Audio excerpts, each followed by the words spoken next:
Hi, I'm Glenn Hughes. And I'm Ed Muzio. For 3 decades, I've been working inside a publicly traded company. And for over a decade, I've been an entrepreneur supporting companies like Glenn's from the outside. In this series, we look at the problems and challenges of the modern workplace and provide our ideas and advice from the inside and out.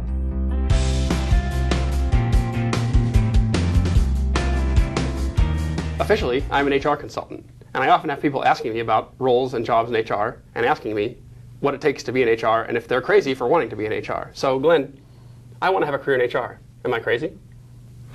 It depends. The jury's still out, let's say that. What I ask people who express an interest in HR, or even shocked that I'm in HR because I didn't start there, I started as an engineer. I like to ask people, do you like solving problems? And often the answer is yes. And so I'll say, well, share with me your perception of HR over the years. On a scale of 1 to 10, how satisfied have you been? And since people seldom think about HR without thinking about problems or their salary or some policy, they very typically will give me a 5 or less response. In which case I say, well, that sounds like there's a lot of opportunity to fix a problem. Why don't you go there? So it's the thing about the church. Do I solve the problem from the inside or do I leave the church, right? That's one thought. While we're talking about church and higher callings, I think HR in some ways is viewed by some as a higher calling, or at least it can be. If you look at every company, whatever output it's trying to produce, whatever position it has in the market, there's a group of people, sometimes a very large group of people, that they're trying to arrange and structure and leverage and get to do that work. And human resources at its highest level is operating that giant computer. How do you optimize that thing over all the parameters that matter to human beings to get the most efficient system that also treats the people well, gets the right work at the right times, is sustainable over the long term? Yeah. It's a hugely complex, to your point, problem. And so I think those people with an analytical or an engineering mind actually can find some real interesting things there to do, because it's really hard if you look at it that way, and if you look at HR as the thing you should do well to get the company to run well. Yeah, you threw out the word leverage there, and that's one of the 2 reasons I ended up in this world is, the famous Archimedes quote, give me a lever long enough and I can move the world. As an individual contributor, I could do the work in front of me. When I became a manager, I had a span of 5 people that I could influence, and that was a larger lever. I then moved to a group of 50, and then I moved to a group where I had 100 people in my span of control.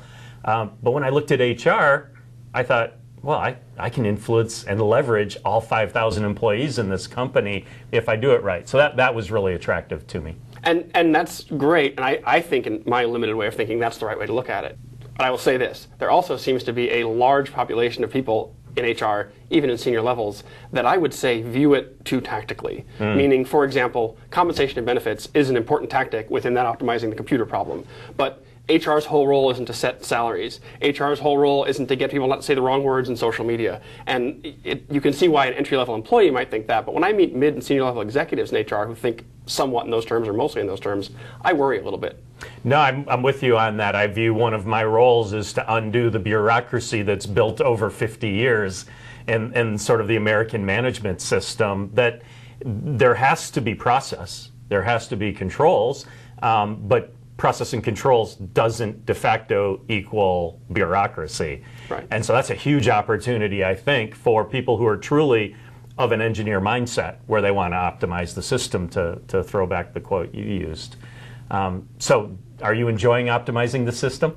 I love it. And interestingly, to stay on this topic, I would say it's an estimate, but about half our work for culture and for improving employee groups, whether it's little or very large groups, comes in through HR organizations. The other half comes in through operations organizations, people that are managing groups, sometimes very large groups, CEOs, CIOs, trying to get the work done, and they come to me, and then they sort of do things with me, and then put me in front of HR and say, hey, this guy worked, maybe he'll work somewhere else. And then I get varying degrees of a warm or a cold reception from HR, depending on whether they perceive it as, oh, good, a resource we didn't know about, or if they perceive it as, hey, this guy's on our turf. Yeah. And when we get into the turf space, that's where I start to say, again, I don't think that's a big enough, powerful enough view of HR. If you're worried about one consultant stepping on your turf, you're not looking at it powerfully enough, because you've got levers, to your point, no consultant can have.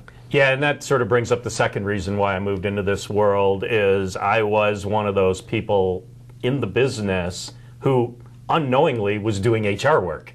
And the person who was leading the training group here at my company saw that and identified it. I never thought of the people aspect as the annoying work that got in the way of engineering. I saw the people part as the more exciting sort of chemistry set that I could play with to get more out of the engineering work. So I spent a lot of time training people, even though I didn't know I was training them, motivating people, even though I wasn't really clear that I was motivating them.